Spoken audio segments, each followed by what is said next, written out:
महाराज जी, मैं अपने माता पिता से बहुत प्रेम करता हूँ। मुझे इस बात की बहुत चिंता रहती है कि जब वो नहीं रहेंगे तो मैं इस जीवन में कैसे क्या करूंगा। आप सुख का संबंध रख रहे हैं बड़े सुशील परिवार से, बहुत अच्छे भोजन से, अच्छे कपड़ा लत्ता से, बैंक बैलेंस से, यही तो सुख का संबंध समझ रहे हैं। लेकिन ये तो है नहीं बच्चा, आज है कल नहीं रहेगा, ना रुपया रहेगा, ना शरीर रहेगा, ना ये स्थिति रहेगी। पता नहीं बुढ़ापा आए ना मृत्यु कभी भी आ सकती है।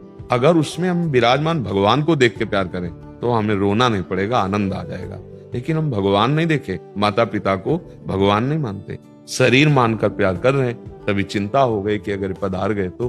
अगर हम ये देखें कि मेरे भगवान इनके हृदय में बैठे गए, मेरे भगवान मेरे यार हैं, मित्र हैं, वो मेरे नित्य साथी हैं, अविनाशी साथी हैं, बस फिर कहीं भय नहीं लगेगा।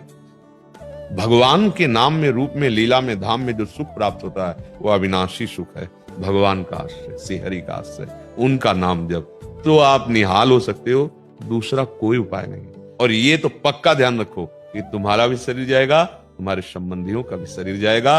हर वस्तु यहाँ नाशवान है, हर चीज विनाश की तरफ जा रही, क्योंकि ये लोक विनाशी है। और ये लोक क्या, यहाँ से लेके ब्रह्मलोक तक सब मायाकृत है। इनके पिताजी अत्यधिक तामसिक और जिद्दी स्वभाव के व्यक्ति हैं। अभी वो अपनी तामसिक खान पान नहीं छोड़ रहे और ना ही बात मानते हैं, गाली देते हैं, गलोच करते हैं, जो भी है। ये देखकर इनको गुस्सा आता है और गुस्से से कुछ खरी खोटी सुना देते हैं। फिर पश्चाताप होता है कि मैंने ऐसा क्यों किया, मेरी भक्ति का नाश हो रहा है। महाराज जी, अभी इनका क्या कर्तव्य है? हाँ, इनका कर्तव्य है बिल्कुल उनको प्रभु की तरह मानो।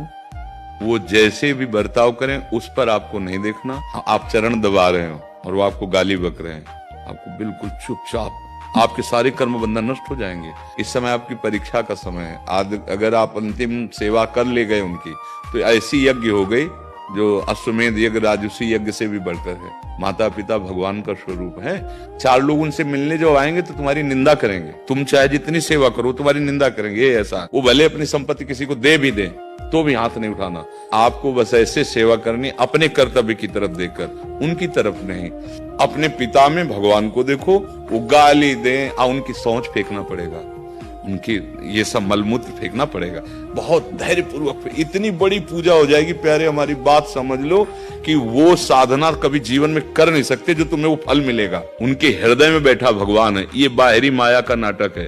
बस चुपचाप हिम्मत करके जाना कि अब गाली सुनना है, सब कुछ सुनना है, बस हमको इनकी सेवा करनी। अगर निपटा ले गए तो बहुत बड़ा लाभ मिल जाएगा। अवसर आया है, बढ़िया सेवा कर लो, भगवान ही है।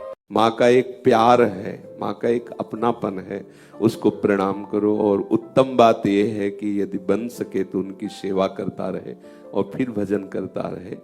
जैसे महाप्रभु चैतन्य देव जब सची माता से संभाषण, तो यही कह रहे थे कि मैं अपने शरीर की त्वचा की यदि जूती बनाऊं और माँ तुझे पहनाऊं तो भी मैं मुक्त नहीं हो सकता तुम्हारे प्यार से। पर क्या करूं माँ, श्री कृष्ण मुझे घसीट रहे हैं।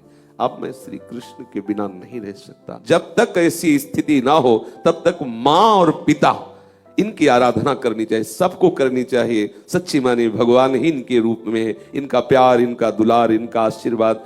एक दिन एक माँ के दर्शन हुए जो हाल में ही बच्चे को प्रकट करने वाली, उसकी दशा देख के लगा कि ये माँ को कष्ट होता है, झुकना नहीं हो सकता, चलना नहीं हो सकता, कैसे वो हमें 9 महीने गर्भ में रखा और मेरे लिए इतने बड़े पेट को फड़वाया, ऑपरेशन करवाया, या कितना भयंकर कष्ट सा मेरे लिए मलमूत्र धोए, क्या क्या किया। अगर हमारी बुद्धि काम कर रही हो, भगवान ऐसी स्थिति ना लाए हो वैराग्य की कि अब कुछ सुहाई नहीं, इसमें तो फिर सब खत्म, इसमें तो फिर प्रभु संभालते हैं सब। नहीं तो चाहिए माता पिता को भगवान के समान आराधना करे, भगवत भाव से खूब भजन करते हुए माता पिता की सेवा करे। प्रणाम है माता पिता को।